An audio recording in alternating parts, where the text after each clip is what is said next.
Hi everyone. Today I'm going to tell you the story of Snow White and the Seven Dwarfs. One day, in the middle of winter, a queen was sitting by her window, sewing. As she pulled the needle, she watched the white snowflakes fluttering. She pricked her finger, and 3 little drops of blood fell to the ground. This red and this white looked so beautiful together that she said, "If only I had a child as white as snow, as red as blood, and as black as the wood of my window frame." Soon after, she gave birth to a little girl. Her skin was as white as snow. Her lips were as red as blood. And her hair was as black as ebony.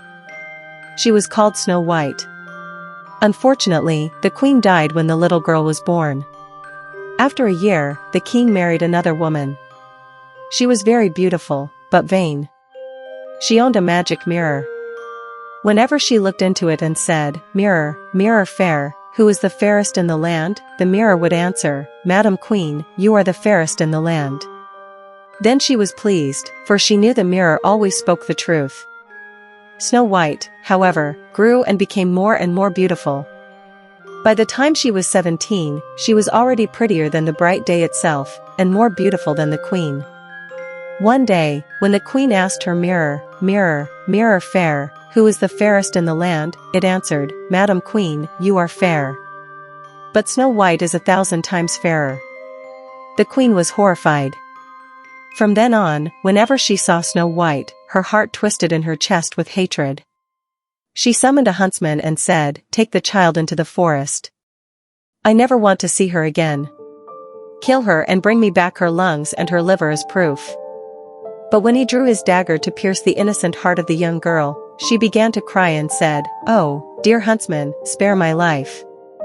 I will run deep into the forest and never return home." The huntsman took pity on her and said, "Run away, poor child." But he thought, "The wild beasts of the forest will soon devour you." Just then, a wild boar passed by. The huntsman killed it with his dagger, took its lungs and liver, and brought them to the queen as proof of Snow White's death. The poor girl, meanwhile, was alone in the forest.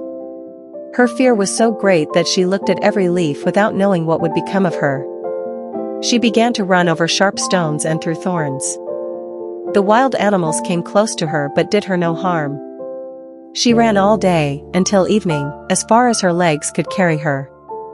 Then she saw a little house and went inside to rest. Everything inside was tiny, neat, and clean.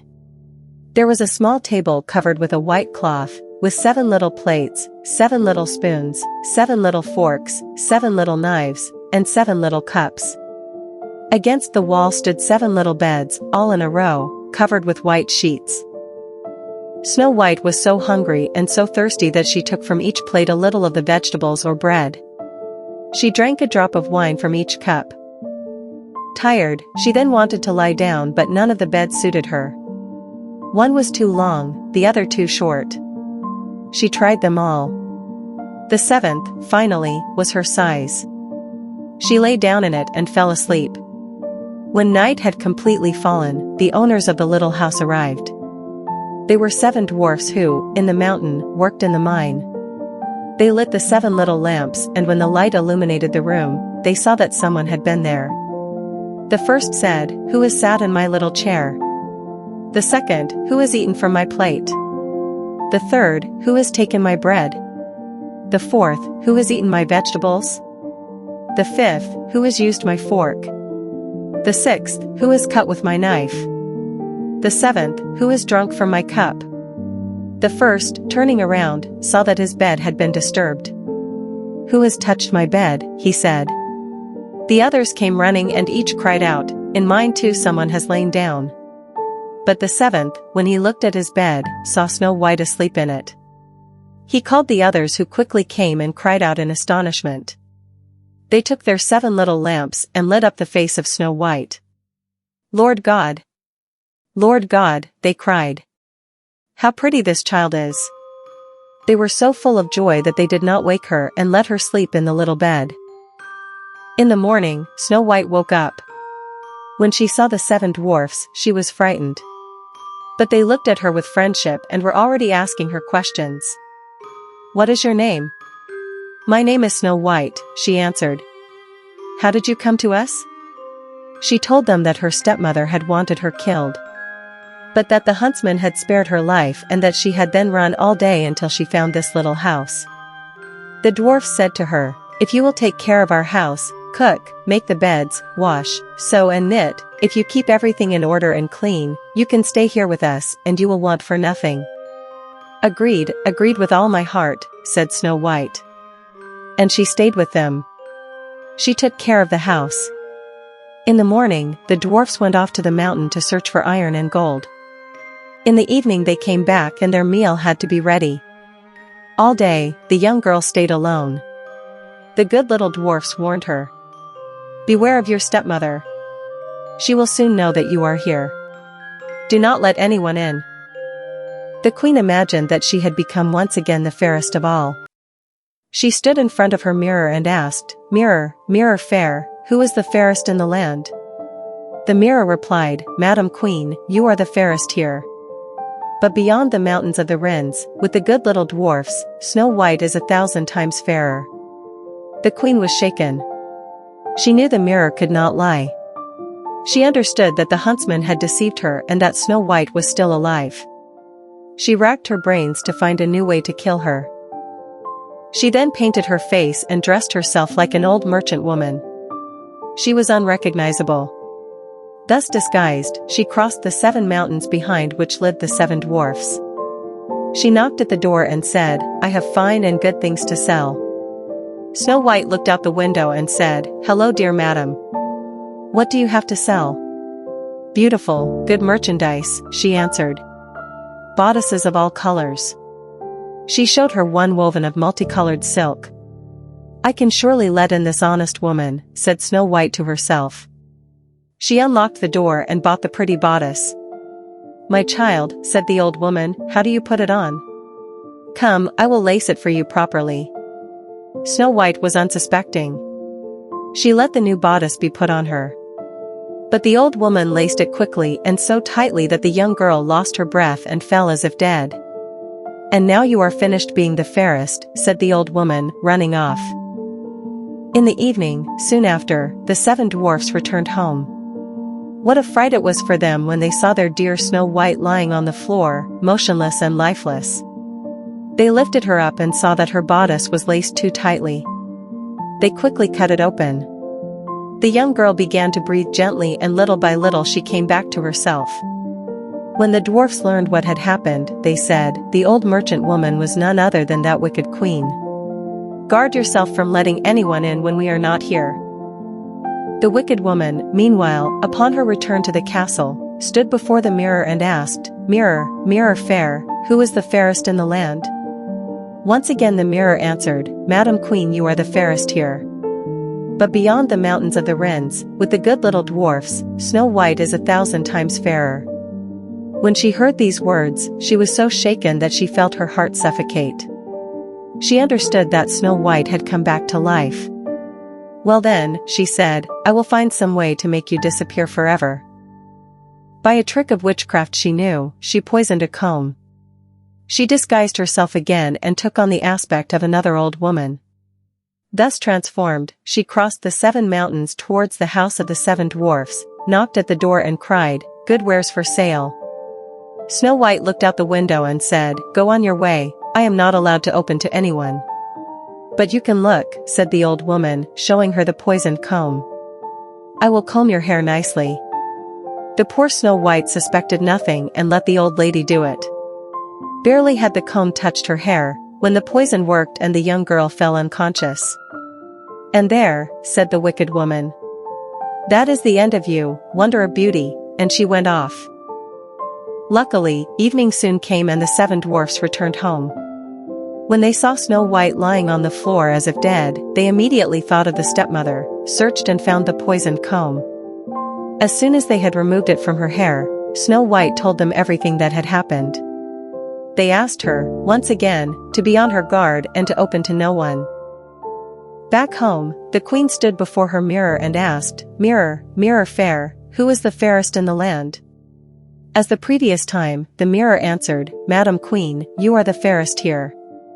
But beyond the mountains of the Wrens, with the good little dwarfs, Snow White is 1,000 times fairer." When the queen heard this, she trembled with rage. "Snow White must die," she cried. She went into a dark, secluded room where no one ever went and there prepared a poisoned apple. On the outside, it looked beautiful, white and red, so that anyone who saw it would want it. But a single bite was enough to die. When everything was ready, the queen painted her face and disguised herself as a peasant woman. Thus transformed, she crossed the 7 mountains to go to the 7 dwarfs. She knocked at the door. Snow White leaned out the window and said, "I am not allowed to let anyone in. The 7 dwarfs have forbidden it." "All right," replied the peasant woman. "I can sell my apples elsewhere. But I will give you one." "No," said Snow White. "I am not allowed to accept anything." "Are you afraid of being poisoned?" asked the old woman. "Look, I will cut the apple in 2. You will eat the red half, I the white." The apple had been treated with such art that only the red half was poisoned. Snow White looked at the fruit with desire, and when she saw the peasant woman eat, she could resist no longer. She stretched out her hand and took the poisoned part of the apple. Barely had she put it to her lips when she fell dead on the ground. The queen looked at her with wicked eyes. "White as snow, red as blood, black as ebony, this time the dwarfs will not wake you." And when she returned home, she asked her mirror, "Mirror, mirror fair, who is the fairest in the land?" It finally replied, "Madam Queen, you are the fairest in the land." And her jealous heart found rest, as much as a jealous heart can find it. When, in the evening, the little dwarfs came home, they found Snow White lying on the ground, lifeless. They lifted her, looked for something poisoned, unlaced her bodice, combed her hair, washed her with water and wine. But nothing helped. The dear child was dead, and dead she remained. They placed her on a bier, sat all 7 around her, and wept for 3 days. Then they prepared to bury her. But she had remained fresh, as if alive, and her pretty cheeks were rosy as before. They said, "We cannot put her in the black earth." They made a coffin of transparent glass, so she could be seen from all sides. They placed her in it and wrote on it her name in golden letters, adding that she was a king's daughter. They carried the coffin up the mountain, and one of them kept watch beside it. Long did Snow White remain thus in her coffin, always as pretty. It happened one day that a prince, who was wandering in the forest, stopped at the dwarf's house to spend the night. He saw the coffin on the mountain top and the lovely Snow White. He said to the dwarfs, "Let me have the coffin, I will give you whatever you want." But the dwarfs answered, "We will not give it to you for all the gold in the world." He replied, "Then give it to me for nothing, for I cannot live without seeing Snow White. I want to honor and respect her, as my beloved." When they heard these words, the good little dwarfs were filled with compassion and gave him the coffin. The prince had it carried on his servants' shoulders. As they walked, one of them stumbled over a stump. The jolt made the piece of poisoned apple Snow White had eaten slip from her throat. She then opened her eyes, lifted the coffin lid, and sat up. She was alive again. "Lord, where am I?" she asked. "With me, full of joy." He told her what had happened, adding, "I love you more than anything in the world. Come with me, you will become my wife." Snow White accepted. She went with him and their wedding was celebrated with magnificence and splendor. The wicked queen had also been invited to the wedding. Before going, she stood before the mirror and asked, "Mirror, mirror fair, who is the fairest in the land?" The mirror replied, "Madam Queen, you are fair. But the young queen is 1,000 times fairer." The wicked woman uttered a horrible curse and was so afraid that she lost her senses. And that's it. The story is over. I hope you liked it. We'll meet again very soon for new stories. Don't forget to like the video and subscribe so you don't miss anything. See you soon.